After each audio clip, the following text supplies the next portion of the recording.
Welcome back to the Let's Play edition of World of Warcraft. We're in Heroic Halls of Lightning, and this is your host, Particle Man. We're getting ready to take on the second boss in here. Still haven't figured out his name yet. If I could read it on there, I'd let you know. But anyway, his main attacks is he goes to this anvil and creates these little ads. These little guys running here on your right side. They're not too bad. They don't really do anything. They're just kind of melee, and you can get them to stay with you. It's kind of difficult sometimes because they will just drop aggro and go after someone else. But I'll just try to keep them taunted on me like they just ran away. But the fight was over so quick it didn't really matter. Then he goes and he actually just then I think overheats them and blows them up or something like that. And it can do a lot of damage, but it wasn't really an issue this time. So now this hallway has kind of a little trick to it. You got all these guys standing on the sides, and they don't do anything until you walk into the second area here.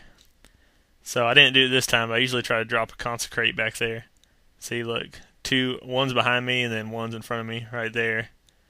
That can get kind of dicey, and that guy froze that, which is not good. That doesn't really help. Because if anybody else was standing right there beside where he froze him, the mob would just attack whoever was standing there. So if it wasn't me, someone just died, So it's not a great idea. I know as a mage, though, you're just trying to get away, so I kind of understand. But it kind of gets more difficult because there's 2 that pull, and then there'll be 3 the next and 4 the next. So you'll kind of see the strategy I use. If you're a druid tank, it's kind of a pain. I usually charge if I'm on my druid. But for these guys, just drop consecrate back there. I mean, sometimes there's no real good way of doing it. I consecrate, maybe gets a tick off. No, well, maybe 1. And then just save your shield boom, throw it right there, and then you'll be okay. If you're a DPS, the best thing you can do is just hold off a second. I mean, I'm on my paladin, so it's okay if they AoE, but people do that even when I'm on my druid, and it's so frustrating because I'm like, guys, I've only got like 1 swipe on the second and third mob, and they're sitting there DPSing them like crazy. I'm like, you might want to just give me a second. And then they fear too, and that's the other thing that sucks. And especially when they fear after the fight's over, when they're like getting ready to die, and it's just a waste of time. So now this one's gonna be the hardest. You definitely want to have your shield ready for this if you're a pally. And then just try to run back there, and we actually did pretty good right here. Keep them all together, and then they can go ahead and AoE, and we're fine. So that pull actually went really well. But then these 2 hunters branch off. And I remember the mage dies here, and I can't remember. I'm going to try to find out why. I guess he got aggro from one of these archers after I got feared or something. Oh, there he goes. Boom, boom, boom. Yeah, I mean, he's AoEing the whole time. I'm not real surprised, Because what happens is those archers get out of your range, and then there's nothing you can do if you're getting feared, and you start losing more and more aggro, and then when you get back, it's already done. I cut here for a second while I rezzed them. And somebody had to go AFK for a second, so just restart the video right there.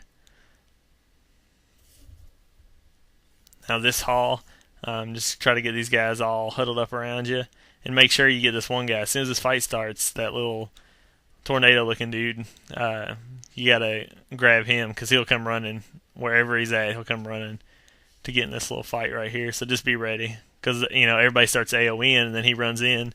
Well, you haven't even touched him. Maybe 1 click of concentrate or consecrate, and not enough aggro. Somebody dies that's AoEing. So just kind of be aware.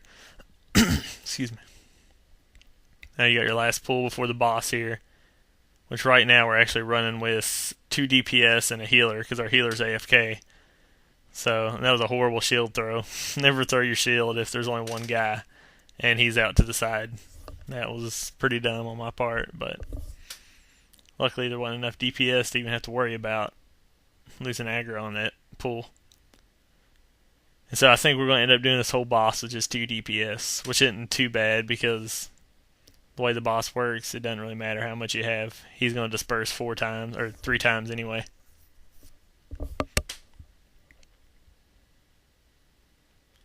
So basically on this guy,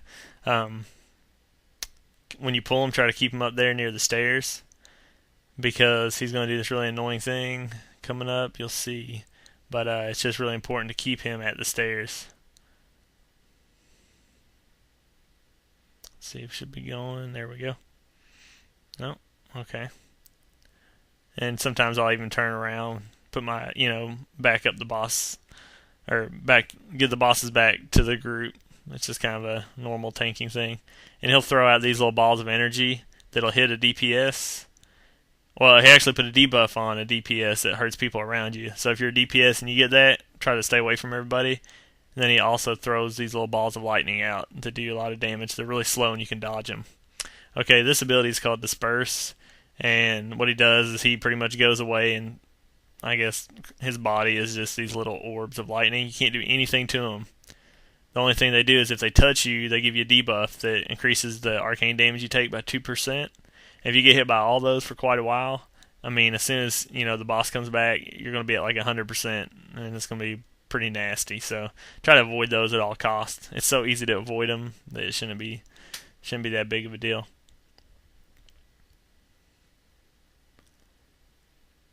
So then always make sure you move them back, because what will happen is if you don't move them back when you're trying to run away, you won't have enough room to get away from those things, and it just makes it a little bit tough. Kind of run out of real estate. I think on the next one, actually get hit by one, so you can see the debuff that it puts on you.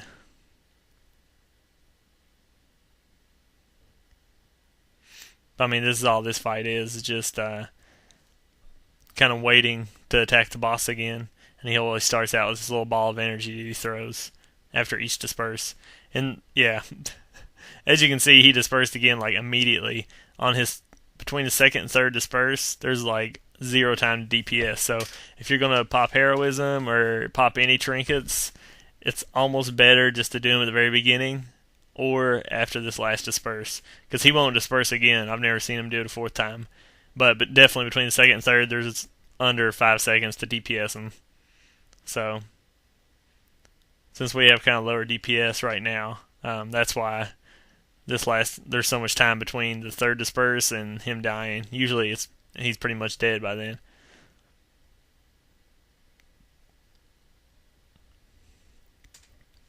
Alright, so he should be going down, gather up your loot, and then move on.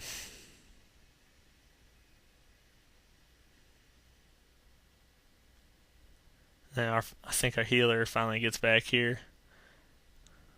We had someone else that was an off-spec healer, so they healed, but I don't know. Just try to be available the whole instance. If you say you're going to go, try to be available.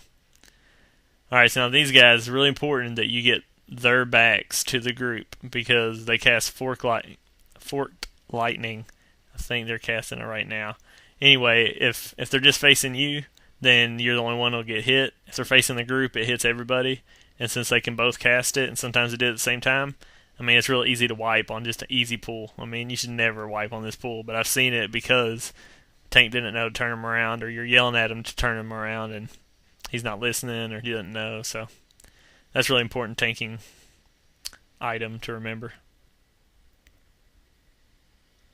And now a couple of these pulls get a little bit dicey, because I was trying to pull a little bit faster, and since those 2 titanium vanguards are on the pat, I try to get this little 3 group here. The important thing about this group is that there are rune shapers in there. There's 2 rune shapers. They have a nasty ability called Charged Flurry. And it's where here it is. They spin around. Not only do they do melee damage with their swords, but then they even shoot out arcane bolts while they're doing it. It is very imperative that you stop them from doing that. Unfortunately, this time I think my stun wasn't on a cooldown. I wanted to back them up because the pat was coming. But you gotta prevent that. Mages, people that can counter, you gotta get that stopped. People just sit there and let it happen. Our group's AoEing, and I have to kind of tell them off here a little bit. I'm like, guys, you can't just AoE. Not with these guys. You got to get them both down. Single target DPS these guys, or stun them. But no one does the entire time. I think I'm the only one that stuns them the whole time. So just remember, rune shapers, must get them down first. I think that's what I'm telling the guys right here. I'm like, we gotta focus on them. And now we have to wait because I timed this kind of bad, so until these two titanium vanguards get over here. The important thing to remember for these guys is they will do a charge, which does a pretty good amount of damage. I think it would take, it's got to be around 10, 12,000 points of damage to cloth wearers. So looks like we're out of time. Join me back here for Loken in part 3. Thanks for watching.